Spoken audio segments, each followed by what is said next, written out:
Hello hello.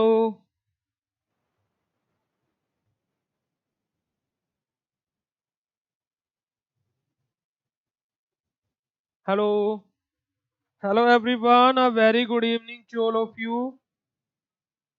नमस्कार आप सभी लोगों को, बहुत बहुत स्वागत है भाई आप लोगों का आज के इस सेशन में।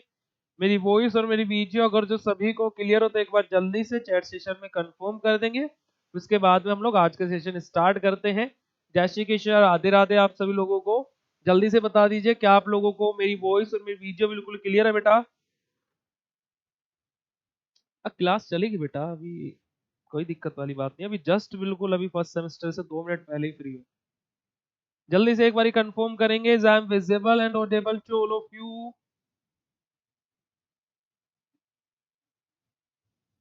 क्या हो गया? अच्छा फर्स्ट सेमेस्टर वाला, अच्छा अच्छा अच्छा। अब देखिए बेटा देखिए अभी क्या है कि जो स्टूडेंट अभी फर्स्ट सेमेस्टर और थर्ड सेमेस्टर में है, जैसे कि भी आप लोग देख रहे हैं, ठीक है। तो आप लोग देख सकते हो, आप लोग अगर जो टेस्ट अटेंड नहीं करते हो तो वहाँ पर फर्स्ट सेमेस्टर में जो बच्चे हैं वो काफी सारे बच्चे टेस्ट अटेंड करते हैं। तो वहाँ पर उसका फीडबैक यहाँ पर अनीशा बोल रही है बेसिकली, ठीक है। ओके, तो कोई दिक्कत वाली बात नहीं है। आप लोग अगर जो टेस्ट अटेंड नहीं करोगे तो उसका रिजल्ट आप लोगों को ही देखने को मिल जाएगा। चलिए, तो हम लोग प्रीवियस ईयर क्वेश्चन पेपर्स अपने डिस्कस कर रहे थे, जहां पर हम लोगों ने कल एक अपना previous year question paper RGP university का डिस्कस किया था, अगर जो आप लोगों को याद हो, ठीक है। ओके, तो हम लोग आज अपना एक और previous year question paper discuss करेंगे, ठीक है जी। तो चलिए बिना टाइम को वेस्ट किए हुए, और पहले मैं आप लोगों को बता देता हूं कि भाई मिक्सअप क्वेश्चन कल ही आप लोगों के कोर्स के अंदर ऐड हो गए थे। मास्टर कोर्स के अंदर कल ही ऐड हुए थे, बट डिजिटल कोर्स वाले बच्चों के काफी सारे बच्चों के मैसेजेस आ रहे थे कि सर हमारे कोर्स के अंदर भी ऐड कराइए। तो डिजिटल कोर्स के अंदर जस्ट अभी इवनिंग में मैंने ऐड ऑन कराए हैं। तो मैं यहाँ पर आप लोगों को ओपन करके भी दिखा देता हूँ। इंपोर्टेंट क्वेश्चन के अंदर आपके जो मिक्सअप क्वेश्चंस है, इस तरीके का आपको फोल्डर दिखाई देगा। तो यहाँ पर आप लोगों के हर एक कोर्स के अंदर आपके मिक्सअप यानी कि हर एक सब्जेक्ट के मिक्सअप क्वेश्चंस आप लोगों के ऐड ऑन करा दिए गए। यहाँ पर देखिए क्या है कि आपके मिक्सअप क्वेश्चन किस प्रकार से, जैसे मैंने यहाँ पर क्या है, इनको अलग अलग कर दिया। अलग अलग कैसे मतलब कि यूनिट वाइज अलग अलग हो गए ये क्वेश्चंस, कि फर्स्ट यूनिट से आपके कितने क्वेश्चन बनने की प्रोबेबिलिटी है किस प्रकार से। जैसे आप define the term electrophilic aromatic substitution reaction, discuss the effect of substitute on the reactivity, explain the mechanism of Friedel Craft acylation and their limitation. इस प्रकार से आपसे क्वेश्चन बन सकता है। ऐसे देखो बेटा, यहाँ पर ऐसा नहीं कि ये हर एक क्वेश्चन है, अब इसी चीज को आपको अलग तरीके से पूछ सकते हैं। देखो, what is electrophilic aromatic substitution reaction, classify substituent group with example, explain the mechanism of Friedel Craft acylation. तो ये और ये दोनों क्वेश्चन सेम है, पर उसका पूछने का तरीका अलग है, उसका पूछने का तरीका अलग है, पर दोनों में चीजें एक जैसी पूछी गई है। तो इन क्वेश्चन से आपको ये आइडिया हो जाएगा कि एक क्वेश्चन कितने प्रकार से पूछा जा सकता है, और मुझे आंसर उसमें लिखना वैसा ही है। अब देखो अगला क्वेश्चन भी, what is electrophilic aromatic substitution, discuss the mechanism of nitration and halogenation of benzene. ये भी केमिकल प्रॉपर्टी से क्वेश्चन पूछा गया है। देखो यहाँ पर देखो आप लोग ध्यान से, इसी तरीके से मैंने क्वेश्चंस आप लोगों के लिए प्रिपेयर कराए। देखो ये क्वेश्चन आपका सेम है, ये भी वही है, ये भी वही है, ठीक है। यहाँ पर देखो mechanism of halogenation of benzene से पूछेगा, और ऑर्थो पैरा डायरेक्टिंग ग्रुप से क्वेश्चन पूछ लिया और रीजन पूछ लिया। ये भी रिएक्शन वाले पोर्शन से ही क्वेश्चन है। Mechanism of nitration sulphonation benzene के अंदर पूछ लिया, और activating and deactivating group of example के बारे में बात कर ली। एक्टिवेटिंग और डीएक्टिवेटिंग ग्रुप कौन से होते हैं। तो क्वेश्चन सभी के सभी क्या है, रिएक्शन से ही है, पांचों के पांचों। अगला क्वेश्चन देखो, इलेक्ट्रोफिलिक मैकेनिज्म कैसे क्वेश्चन पूछ लिया हमारा, क्या है ओरिएंटेशन इफेक्ट ऑफ, वो हमारा ये यहाँ पर ब्लर क्यों हो रहा है, पैनल में कुछ है भी, अच्छा नीचे पीडीएफ ही ब्लर हो रहा है, ठीक है। नाइट्रोजन ग्रुप ऑफ बेंजीन से क्वेश्चन आ गया। तो बेटा देखो ये सभी के सभी क्वेश्चन देखा जाए तो कहां से है, आपका रिएक्शन वाले से, पर क्वेश्चन में लिखना भी एक जैसे कंटेंट है, पर क्या है, हर क्वेश्चन का पूछने का तरीका अलग है। अब आप इन क्वेश्चंस को अपना प्रिपेयर कर सकते हो, अदरवाइज मैं लाइव क्लासेस में इनको सोल्व कराऊंगा, बिल्कुल टेंशन फ्री रहना इस चीज को लेकर के। एक दिन में 1 यूनिट पढ़ लेंगे, 5 दिन में 5 यूनिट खत्म हो जाएगी, ठीक है। ओरली इन चीज को तो एक्सप्लेन करना है, ज्यादा कुछ इसमें हमने करना भी नहीं। ओए कुछ आ गया क्या हमारे पैनल पे, चलो ठीक है। ऐसा नहीं है कि खाली ऑर्गेनिक के अंदर ऐड ऑन कराए गए हैं, आपके इसी फॉर्मेट में मैंने हर एक सब्जेक्ट के अंदर आपके ऐड करा दिए, चाहे आप फिजिकल के अंदर जाकर के देख सकते हो। और ये हर एक कोर्स के अंदर भाई देखो, जैसे जो चीज बोली जाती है वो प्राप्त होती है आपको। इंपोर्टेंट क्वेश्चन के अंदर मिक्सअप क्वेश्चन के अंदर जाओगे, फिजिकल मिक्सअप क्वेश्चन ये रहे, ये आपके रहे, ठीक है। ये भी आप लोगों के अलग अलग यूनिट वाइज क्वेश्चन है, ठीक है जी। तो आप लोग देख सकते हो अपने क्वेश्चन, और इस बार क्वेश्चन की कोई कमी नहीं रहने वाली आप लोगों के लिए, क्योंकि हमारा सिलेबस कंप्लीट हो गया। अब हमारे भी समझ में नहीं आ रहा है कि क्या कराएं आप लोगों को। Previous year question paper solve करा रहे हैं हम भी, जितना कंटेंट हो सकता है हम यहाँ पर सोल्व करा रहे हैं आप लोगों को। आज हम लोग एकेटीयू का एक पेपर उठा लेते हैं 2023 वाला, पिछले साल वाला। ठीक है, ओके।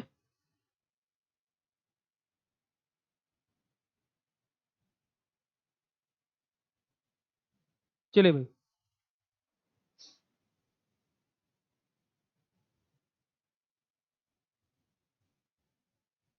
चलिए भाई।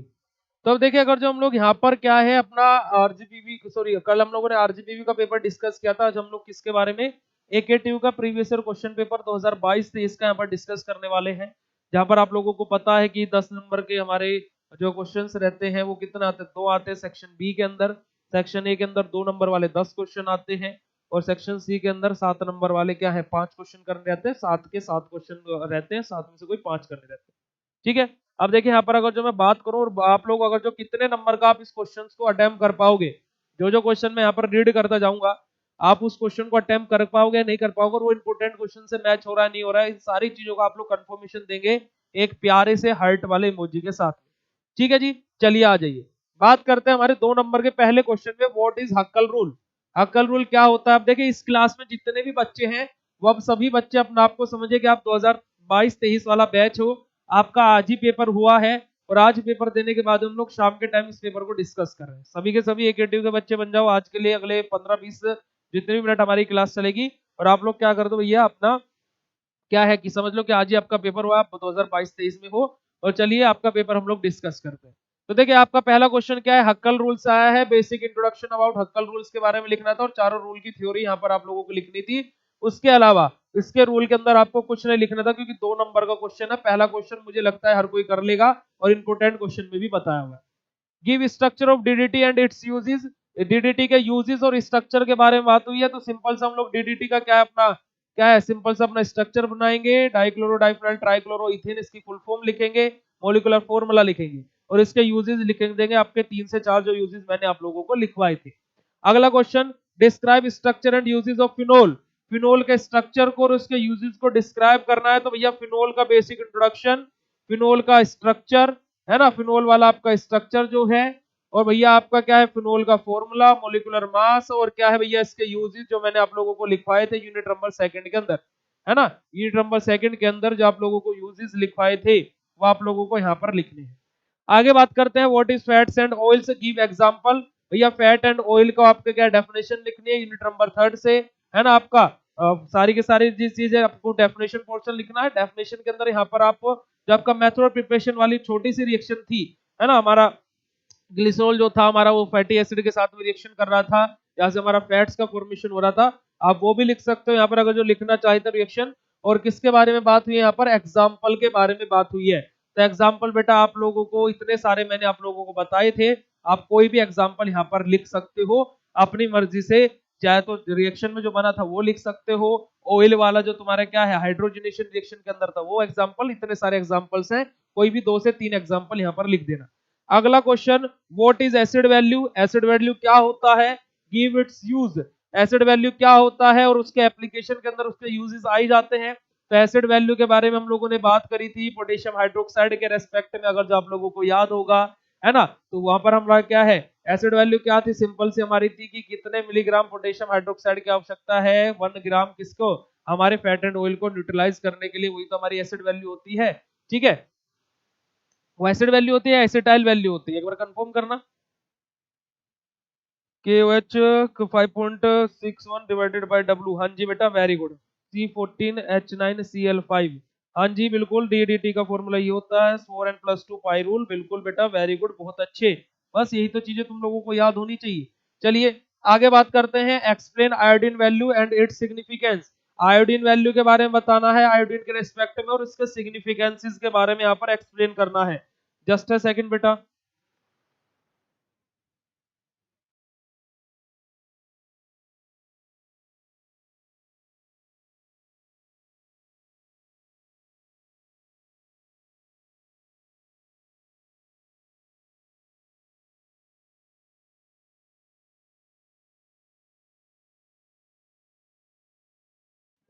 चलिए बेटा जी, आ जाते हैं बैक टू द टॉपिक अपना।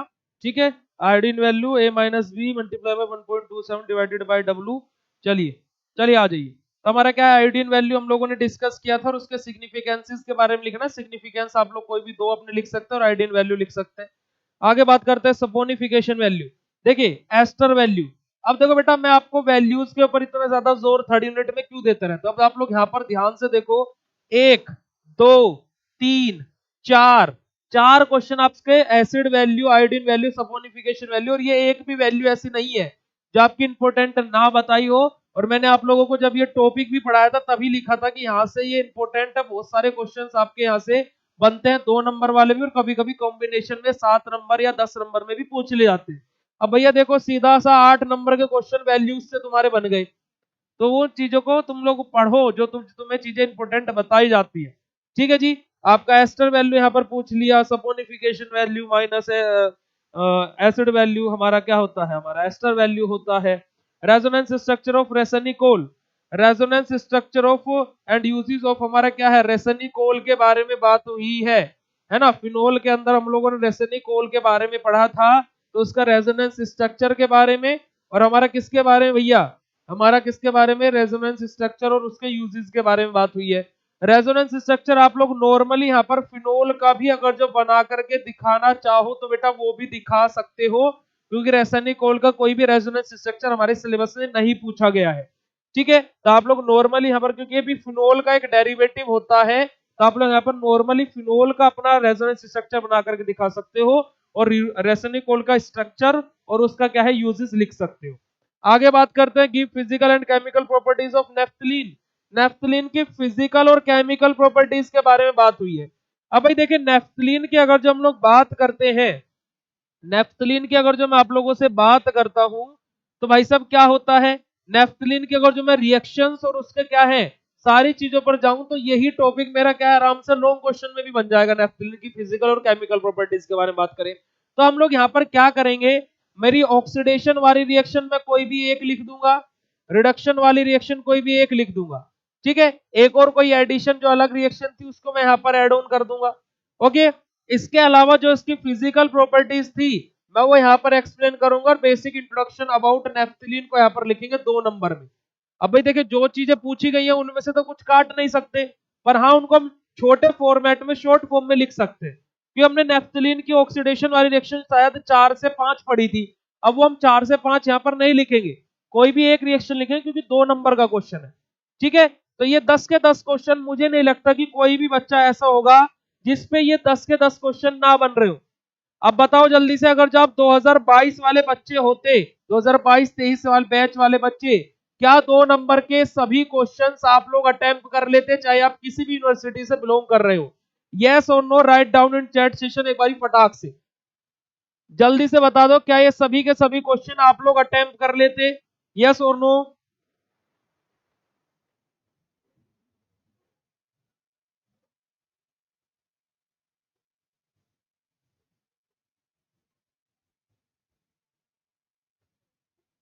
20 नंबर पक्के थे ना?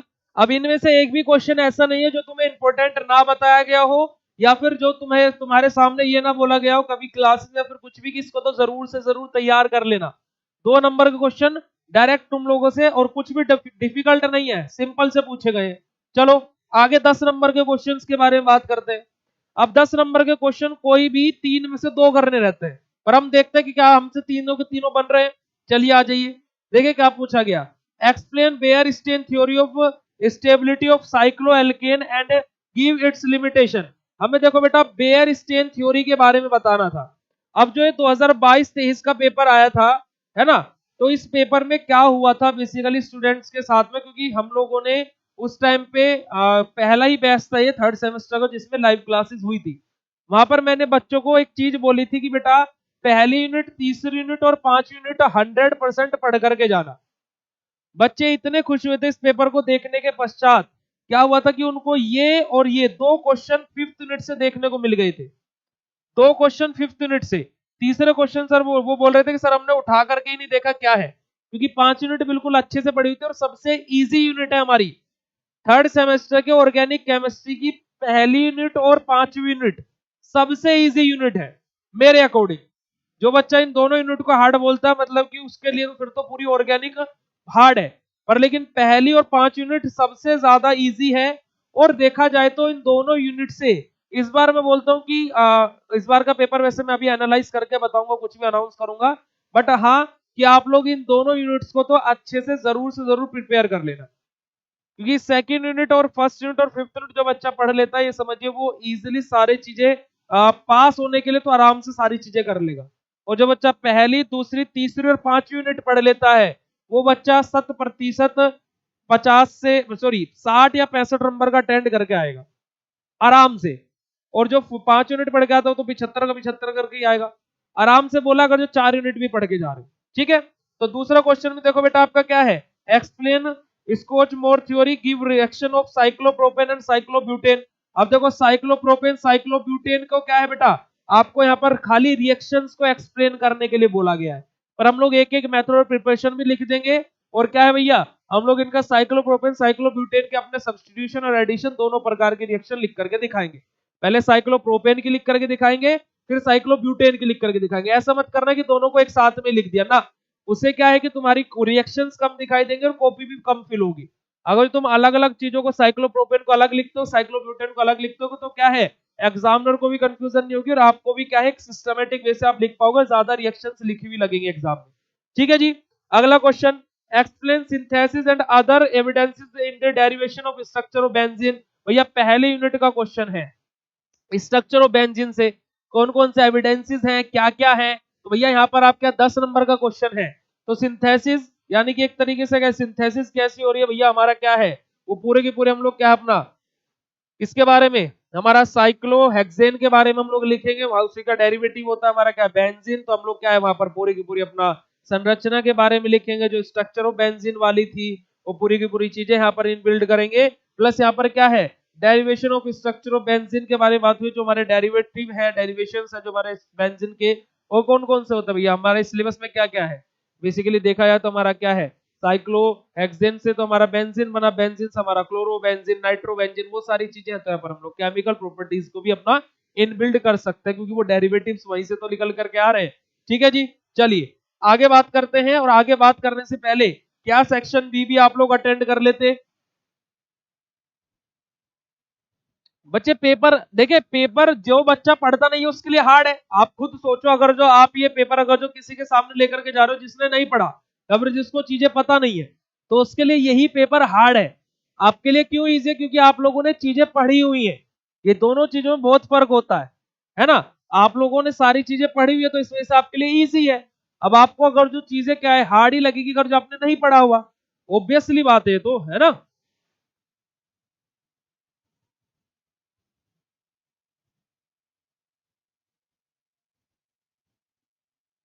अब बताओ सेक्शन ए और सेक्शन बी कितने बच्चे कर ले जाते हैं टोटल। अभी 40 नंबर का हमने आपको पेपर बताया, 40 में से आपके कितने नंबर आ जाते, 20 number 30 number 25 number 36 number 35 number या 40 के 40 का आप अटेम्प्ट कर लेते। अभी खाली हम अटेम्प्ट की बात करें कि 40 नंबर में से आप कितने नंबर का अटेम्प्ट कर लेते।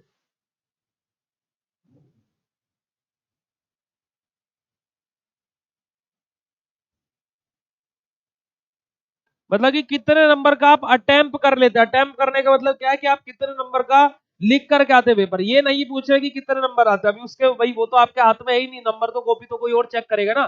पर आप कितने नंबर का लिख करके आते वो बताइए। 40 में से 40 का, 25 से 30 नंबर का। अच्छा एक क्वेश्चन छोड़ देते बेटा, बल्कि 1.5 क्वेश्चन, आधा ही क्वेश्चन अटेंड होता है इधर, 35 नंबर का। चलिए कोई बात नहीं, 40 35, चलिए 40 35 वाले अच्छा रेशियो है, पर लेकिन अगर जो उससे कम बता रहे तो गलत बात है वो। चलो अगले क्वेश्चन के बारे में बात करते हैं। क्वेश्चन नंबर हमारा क्या है, सेक्शन सी। सेक्शन सी में देखिए बेटा बहुत ही सिंपल से क्वेश्चन यहाँ पर पूछे गए। अगर जो मैं बात करूं सीधे से क्वेश्चंस के बारे में, ठीक है, देखो अभी देखो यहाँ पर अगर जो मैंने आप लोगों को इंपोर्टेंट क्वेश्चंस में लिखवाया था, क्वेश्चन नंबर बी देखिए आपको बेटा, structure and uses of saccharine BSc chloramine. बहुत बार आप लोगों को ये बात बोली है कि ये जो डीडीटी क्लोरामाइन बीएससी और सैक्रिन चारों को अच्छे से पढ़ना, क्योंकि इनसे क्वेश्चन आपको देखने को मिलेगा। इंपोर्टेंट क्वेश्चन में भी बताया था और जब क्लास में पढ़ाया था तब भी ये चीज आपको टिक कराई थी। तो बेटा ये क्वेश्चन हर कोई कर ले जाएगा। पहला क्वेश्चन क्या पूछा गया है give structure, synthesis, reaction and uses of anthracene derivative. Anthracene derivative का स्ट्रक्चर, यूजेस, ये सारी चीजों के बारे में हमें बात करनी है। अब एंथ्रेसिन डेरिवेटिव के बारे में बात की जाए तो एंथ्रेसिन के अंदर मैंने आप लोगों को कुछ डेरिवेटिव्स पढ़ाए थे, अगर जो आप लोगों को याद हो तो उनके मैंने कुछ प्रॉपर्टीज आप लोगों को लिखवाई थी। अगर जो आपको डेरिवेटिव्स की प्रॉपर्टीज याद नहीं आती और आपको खाली एंथ्रेसिन की ही सारी बातें याद आ रही है, तो भाई साहब देखिए क्या कीजिए, सिंपली एंथ्रेसिन को याद कीजिए। अब उसका डेरिवेटिव क्या है, आपको खाली उनके स्ट्रक्चर याद होने चाहिए। अब जिधर तुम्हारा मेथड प्रिपरेशन में एंथ्रेसिन में क्या है, नॉर्मल एंथ्रेसिन बन रहा था, उधर तुम्हें क्या है वो डेरिवेटिव कंपाउंड वाला जो सब्स्टिट्यूएंट है उसको लेकर के आना है बस। जो तुम्हारा केमिकल प्रॉपर्टीज है, जो एंथ्रेसिन केमिकल प्रॉपर्टीज कर रहा था, अब वहां पर वही डेरिवेटिव आकर के करने लगेगा। बस इतनी सी तो कहानी है, और इससे ज्यादा और कुछ भी नहीं है। अगला question, structure uses of saccharin, BSc और क्लोरामाइन, ये आप लोग कर ही ले जाओगे। अगला question, define aromatic amines and give resonance structure of aniline. भैया ये क्वेश्चन तो हम लोगों ने कल भी आरजीपी यूनिवर्सिटी में भी किया था और इधर भी आ गया, और एरोमेटिक अमाइंस के ऊपर मैंने बोला था कि ये क्वेश्चन देखने को मिलेगा। एरोमेटिक एसिड के ऊपर भी बोला है और फिनोल के ऊपर भी बोला है। आगे बात कर लेते हैं, give structure, synthesis and importance of diphenyl methane. कल हमारा वहां पर क्या था, ट्राइफिनाइल मीथेन था, इधर डाइफिनाइल मीथेन आ गया। यूनिट नंबर 4 से क्वेश्चन है, ठीक है। अगला क्वेश्चन देख लेते हैं, why phenol are acidic in nature, बोला था फिनोल से क्वेश्चन आएगा। Explain effect of substituent on the acidity of phenol. किसी को कोई समस्या, कल आरजीपीवी में भी किया था, आज भी यहां पर क्वेश्चन देखने को मिल गया। अगला question, what is principle and procedure involve in the estimation of acid value of fats and oils. अब देखिए बेटा, फैट्स एंड ऑयल्स के कौन कौन से प्रोसीजर है, क्या क्या एविडेंसेस है, क्या क्या प्रिंसिपल है, पूरा का पूरा यहाँ पर आपको एसिड वैल्यू को एक्सप्लेन करना है। उसका एसिड वैल्यू का इंट्रोडक्शन, फॉर्मूला, सिग्निफिकेंस, प्रोसीजर, सारी चीजें आप लोगों को यहाँ पर लिखनी पड़ेगी। अब खाली एसिड वैल्यू की बात हुई है, पर 7 नंबर का क्वेश्चन, अगर जो आप एसिड वैल्यू वाला क्वेश्चन को अटेंड कर ले हो तो थोड़ा सा फैट्स एंड ऑयल्स का इंट्रोडक्शन भी आप लोग यहाँ पर दे सकते हो, अगर जो देना चाहो तो। अदरवाइज खाली एसिड वैल्यू पूछा लिख दो, पूरा का पूरा तुम्हें पता ही है, इंपॉर्टेंट क्वेश्चन में आता ही है, ये हमने तुम्हें बताया हुआ है। अगला question, explain structure and medicinal use of phenanthrene and triphenyl methane. Phenanthrene और ट्राइफिनाइल मीथेन से क्या है, स्ट्रक्चर एंड यूजेस के बारे में लिखना है, और उसके मेडिसिनल यूजेस के बारे में लिखना है। फिनेंथ्रीन और ट्राइफिनाइल मीथेन के बारे में, ट्राइफिनाइल मीथेन के बारे में कल भी बात हुई थी, और फिनेंथ्रीन के बारे में हमने आपको इंपोर्टेंट ये बताया। देखिए, नेफ्थलिन, फिनेंथ्रीन और एंथ्रेसिन, ये तीनों आप लोगों को पढ़ने हैं, ठीक है। अब कोई भी एक पढ़ लिया, तीनों इजिली तैयार हो जाएंगे। मैं बोलता हूँ एंथ्रेसिन पढ़ लिया, फिनेंथ्रीन तैयार हो गया, फिनेंथ्रीन पढ़ लिया, एंथ्रेसिन तैयार हो जाएगा। बस स्ट्रक्चर का थोड़ा सा डिफरेंस है और कुछ नहीं है। और अगर जो आपने डाइफिनाइल मीथेन पढ़ लिया तो ट्राइफिनाइल मीथेन ऑटोमेटिकली आपका प्रिपेयर हो जाएगा। तो एक दूसरे से कोरिलेटेड है फोर्थ यूनिट अपनी। तो अब यहाँ पर आप लोग कितने क्वेश्चन अटेंड कर लेते हैं इन 7 नंबर वालों में?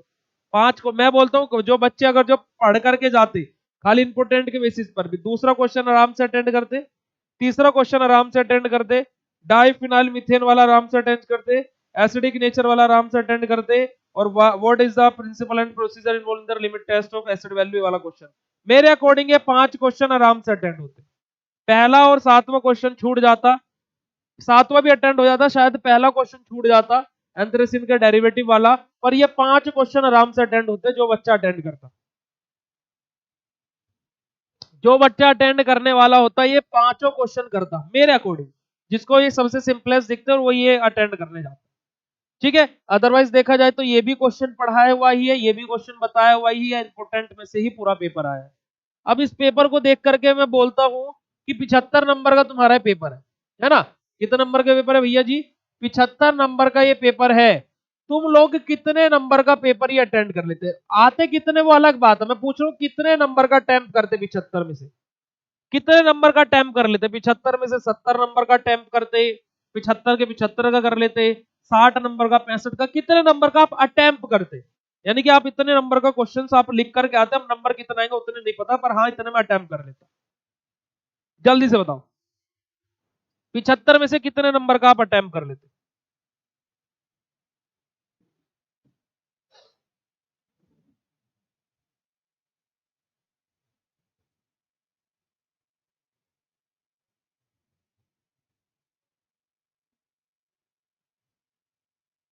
साठ नंबर का अटेम्प्ट कर लेते। यही तो गलती करते हो तुम लोग। अब देखो तुम लोगों ने 15 नंबर का पेपर तो पहले ही छोड़ दिया। ये चीजें देखो बेटा, मैं फर्स्ट सेमेस्टर से ये चीजें चिल्लाता हुआ आ रहा हूँ। फर्स्ट सेमेस्टर वाले बच्चे इतने इस टाइम पर मोटिवेटेड है ना वो, और भगवान करे नजर ना लगे, ठीक है, किसी की नजर ना लगे उन बच्चों को। वो बच्चे इस टाइम पे इतने जोश में हैं और इतने मोटिवेटेड हैं। अगर जो उनको क्वेश्चन पेपर दिखाए जा रहे हैं ना, वो बोल रहे सर 75 में से 70 नंबर का आराम से अटेंड होता है, वरना सारा कंप्लीट अटेंड हो जाता है। क्योंकि बेटा क्वेश्चंस तो छोड़ने ही नहीं है पेपर में, क्वेश्चन तो छोड़ के ही नहीं आने। अब तुमने, मैं बोलता हूं तुम लोगों ने 75 में से 60 नंबर का अटेम्प्ट किया, 60 नंबर का अटेम्प्ट किया, 15 नंबर तो तुम्हारे यही खत्म हो गए, 15 नंबर तो इधर ही चले गए। अब मान लो तुम्हारे यहाँ पर 15 नंबर वैसे कट गए, तो 45 नंबर आए भैया तुम्हारे। कॉलेज में से बोल लो तुम्हें 20 नंबर मिल गए, तो भैया टोटल 100 से कितने हो गए, 75 नंबर आ गए तुम्हारे। तो भैया क्या 90% पार इस बार चला जाएगा ना? बिल्कुल भी ना जाएगा, बिल्कुल भी ख्याल ख्यालों में मत रहना, बिल्कुल भी नहीं जाएगा। अब तुम 15 नंबर का छोड़ कर क्या रहे हो, मैं बोल रहा हूँ 15 नंबर एग्जामिनर ने काट ले, बस हो गया ठन ठन गोपाल, है ना, हो गया ठंटल गोपाल। ठीक है, बल्कि यहां पर तो तुम्हारे 65 ही नंबर बन रहे, और 65 ही नंबर बन रहे, मैंने सॉरी ये 75 लिख दिया, 65 ही बन रहे हैं, 45 और 20 65 होते हैं। और फिर तुम लोग गाना गाते हो कि सर हमारे तो अच्छे परसेंटेज नहीं आए, हमारे तो अच्छे परसेंटेज बन ही नहीं रहे हैं, कितनी मेहनत कर रहे हैं भैया, 15 नंबर का छोड़ के आ जा रहे हो, कहां से बन जाएंगे?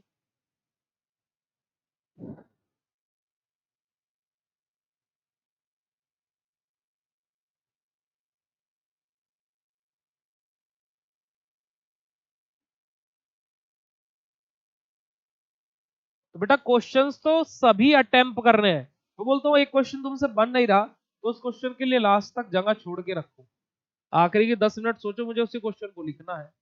दो दो लाइन भी लिखो, 10 लाइन भी लिखो, 12 लाइन भी लिखो, क्योंकि पढ़ा हुआ तो है ना, पढ़ा हुआ तो है ना, कि 10 लाइन 12 लाइन जितने लिखे जा रहे हैं लिखो, बस छोड़ के नहीं आना है क्वेश्चन को। क्वेश्चन को छोड़ के तो बिल्कुल भी नहीं आना है पेपर में, ये गांठ बांध लो, अपने दिमाग में बैठा लो ये, कि पेपर को बिल्कुल भी छोड़ करके नहीं आना है।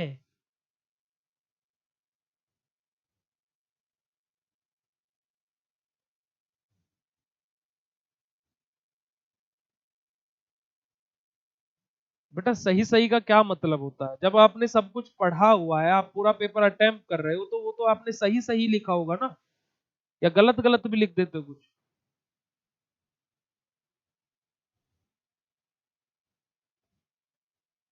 बेटा आपने पूरा पेपर अटेंड किया, सही सही 60 नंबर का क्या मतलब है?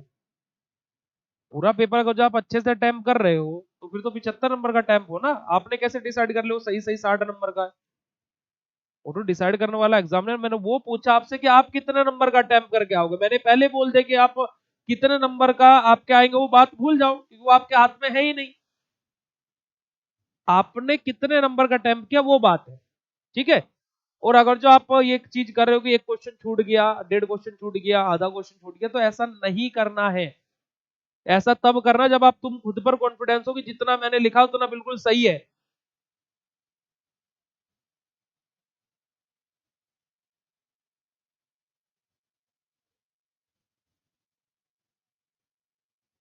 ठीक है। हाँ,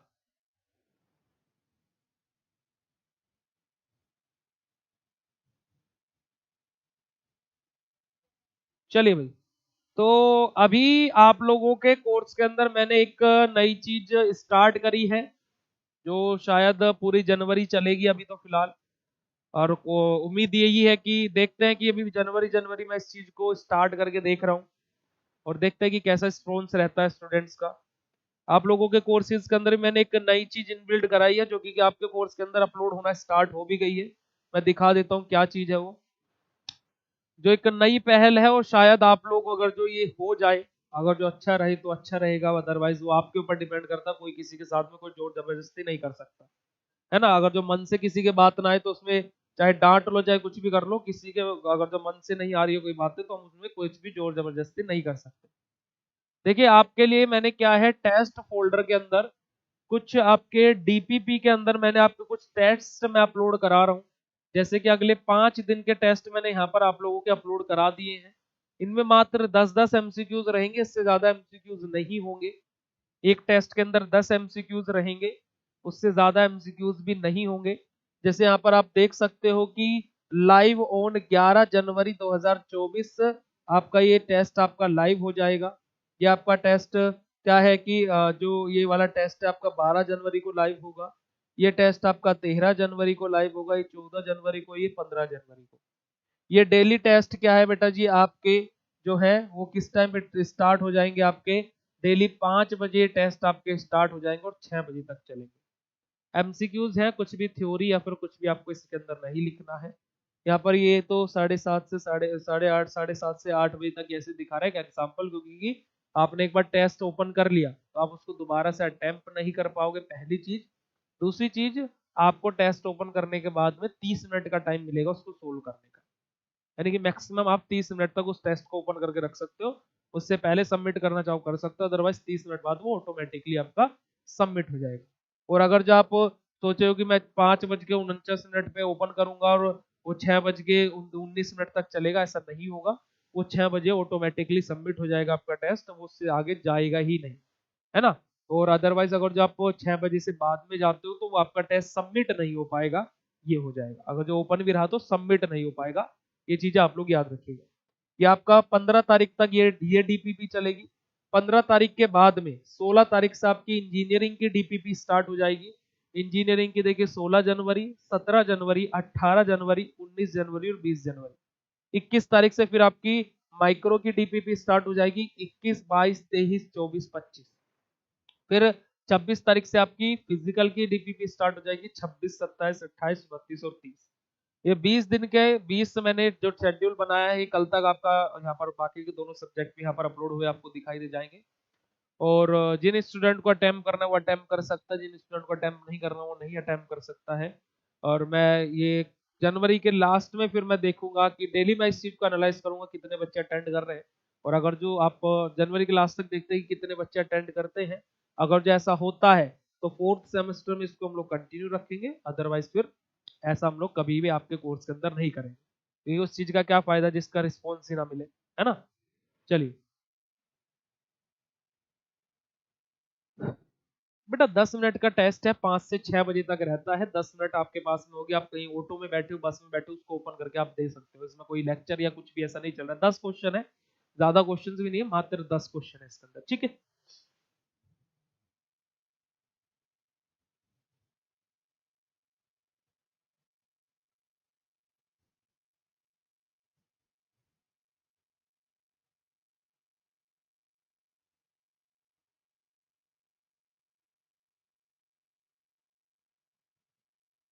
ठीक है जी, चलिए। तो आज की कक्षा कैसे लगी आप लोगों को, एक बार फटाक से चैट सेशन में बता दीजिए। आज हम लोगों ने एक और model sorry previous year question paper अपना डिस्कस कर लिया। कल हम लोग एक और previous year question paper discuss करेंगे, और उसके बाद में या फिर कल हम लोग आरजेपीवी का एक और previous year question paper discuss करेंगे, क्योंकि उनके एग्जाम भी हैं अभी 18 तारीख से। और फिर उसके बाद में हम लोग क्या है अपना इंपोर्टेंट क्वेश्चन, फिर हम लोग इंपोर्टेंट क्वेश्चन हो ही चुके हैं, वन शॉट हो ही चुके हैं, प्रीवियस ईयर क्वेश्चन पेपर हो चुके हैं। तो उसके बाद में हम लोग क्या है, जो हमारे मिक्सअप क्वेश्चंस हैं उनको उठाएंगे और उनको सोल्व करेंगे, ठीक है।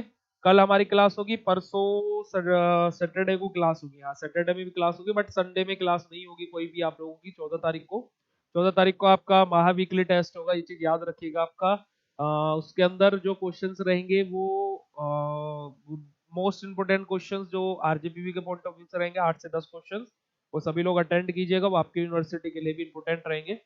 और अभी जैसे कि अभी बड़ी खुशी की बात है कि अभी जैसे आज हमने ऐप पर भी सोल्व करा एक यूनिवर्सिटी का क्वेश्चन पेपर, गोवा यूनिवर्सिटी का। तो उस क्वेश्चन पेपर में मैं बोलता हूँ कि 75 में से अगर जो ऑप्शंस की भी बात करें तो कंप्लीट पेपर मैच हुआ है, जो हमने फर्स्ट सेमेस्टर में इंपोर्टेंट क्वेश्चन बताए थे इस बार। तो मतलब कि पॉजिटिव रिजल्ट आना स्टार्ट हो गया है, बट हम लोग उसमें कंफर्ट जोन में नहीं रहेंगे, हम पूरा मेहनत करेंगे और आप लोगों के लिए भी वैसा रिजल्ट हो जैसा ये पेपर खुल के आया था अभी, वैसे ही पेपर आप लोगों के लिए के भी ओपन हो करके आए, उसी के लिए हम लोग प्रिपरेशन करते रहेंगे, ठीक है। चलिए आगे एक और बात हम आपको बताना चाहेंगे कि अगर जो कोई स्टूडेंट पॉडकास्ट शूट करवाना चाहता है, जो सेकंड फर्स्ट सेमेस्टर में जिसने कैसे अपना जर्नी बी फार्मा की चल रही है, वो अगर जो शेयर करना चाहता है तो वो अब मेरे नंबर पर कांटेक्ट कर सकता है। आज भी काफ़ी सारे 5 या 6 यूट्यूब पॉडकास्ट शूट हुए हैं, जहाँ पर थर्ड सेमेस्टर के जो टॉपर स्टूडेंट थे उनके साथ में भी 2-3 पॉडकास्ट शूट हुए, और वो पब्लिक होना जल्दी स्टार्ट हो जाएंगे। प्लस जो है, अब आप लोग बीएसटी फार्मेसी का ऐप अपने लैपटॉप में भी डाउनलोड कर सकते हो, यानी कि पीसी लैपटॉप में डाउनलोड कर सकते हो। जो आप लोगों का जिस चीज़ का इंतजार था वो खत्म हो गया है। अब आप लोग जाइए बीएसटी फार्मेसी का वेबसाइट सर्च कीजिए गूगल पर, और वेबसाइट पर से बेटा आप उसको डाउनलोड कर सकते हो। ठीक है, वेबसाइट सर्च कीजिए बीएसटी फार्मेसी का, और वहां पर देखिएगा आप, जब आप वेबसाइट को नीचे स्क्रॉल करोगे तो वहां पर आपको एक ऑप्शन मिलेगा डाउनलोड इन एंड्रॉयड, और नीचे उसके जस्ट ऑप्शन रहेगा डाउनलोड इन विंडो। तो आप लोग विंडो में डाउनलोड कर सकते हो। आपसे कुछ एक्सेस मांगेगा 2-4 चीजों का, है ना, और ये भी बोलेगा कि दिस डिवाइस या फिर this app is not safe for your PC या फिर लैपटॉप, तो बट आप उसको यस कर दीजिएगा, अलाउ कर दीजिएगा, ऐसा कुछ नहीं है ना। और पहली बार कोई फार्मेसी का ऐप आप लोगों के लिए लैपटॉप या पीसी पर डाउनलोड हो पा रहा है। पहली बार ये हो रहा है फार्मेसी के इतिहास में कि कोई ऐप लैपटॉप या पीसी में डाउनलोड हो पा रहा है। तो आप लोग वहां से डाउनलोड करके वहां से आप लोग क्लासेस को अटेंड कर सकते हैं। प्लस तीसरी चीज ये है कि लैपटॉप में मेन पर्पस हमारा ये है टेस्ट को देने का, कि जो स्टूडेंट्स, जैसे अब ये डीपीपी वाली चीजें हैं, लैपटॉप पे जब आप इन डीपीपी को अटेम्प्ट करोगे, आपको बेटा सेम वैसा ही फील आएगा जैसे आप ये समझिए कि कॉम्पिटिटिव एग्जाम को दे रहे हो। एग्जाम हॉल में सेम वैसा ही आपको स्क्रीन दिखाई देती है जैसे यहाँ पर स्क्रीन दिखाई देगी, बस जस्ट डिफरेंस ये है कि यहाँ पर आप अपने घर पर बैठे हुए होंगे और वहां पर आप एग्जाम हॉल में बैठे होंगे, बस उसके अलावा और कोई डिफरेंस नहीं होगा। मेन पर्पस हमारा पीसी में ओपन कराने का यही है, क्योंकि कि हम लोग ये चाहते हैं कि हम लोग सेमेस्टर एग्जाम के साथ साथ हमारा बच्चा जब 8 सेमेस्टर में बीएससी फार्मेसी से पढ़ के निकले, तो उसको कोई भी अदर जगह कि मुझे ये भी कोर्स लेना है वो भी कोर्स लेना, उसकी जरूरत ना पड़े। उसको हर सेमेस्टर में ही इतने एमसीक्यूज मिल जाए कि वो एमसीक्यूज से फैमिलियर हो जाए, और वो इतने एमसीक्यूज सोल्व कर चुका हो कि आगे चल के वो किसी भी क्वेश्चन को देखे तो हाँ, मैंने ये एमसीक्यूज तो सोल्व किए हुए हैं। ठीक है, तो यही हमारी एक पहल है। नई कोशिश देख रहे हैं कि बच्चों को कैसा उसका रिस्पॉन्स आता है, तो फिर उसको प्रायोरिटी पर भी रखा जाएगा। अभी जस्ट एक टेस्टिंग है कि बच्चों का कैसा रिस्पॉन्स है, क्योंकि कि अब अगर जो रिस्पॉन्स ही नहीं आएगा तो हम लोग फालतू में क्यों मेहनत करें। ये देखो ऑब्वियसली बात है, जो आप लोगों से मैं कभी कुछ चीज छुपाता नहीं, जो चीजें हैं वो है। अगर जो इसका पॉजिटिव रिजल्ट रहता है तो हम इसको इम्प्लीमेंट करेंगे, प्रायोरिटी पर रखेंगे। अगर जो नहीं रहता तो फिर उसको हम लोग स्किप ही करेंगे, है ना। ये सारी चीजें, ओके बेटा,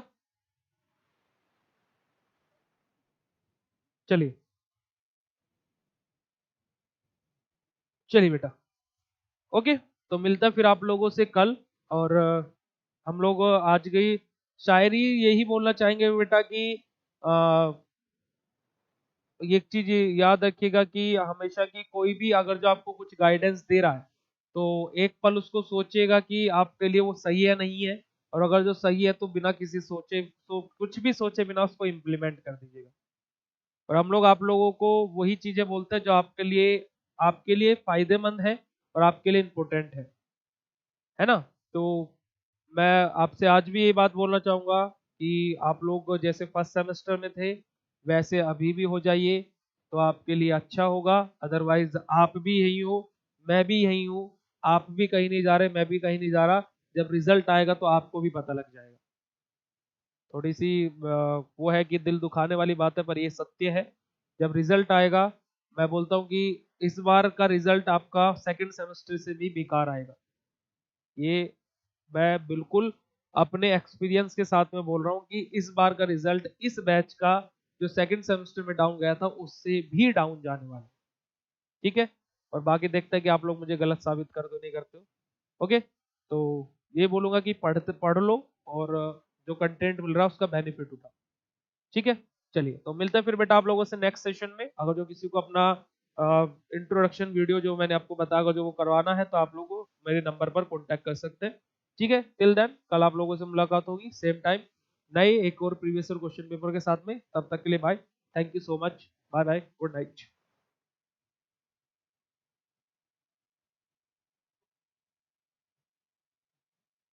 बेटा अजीत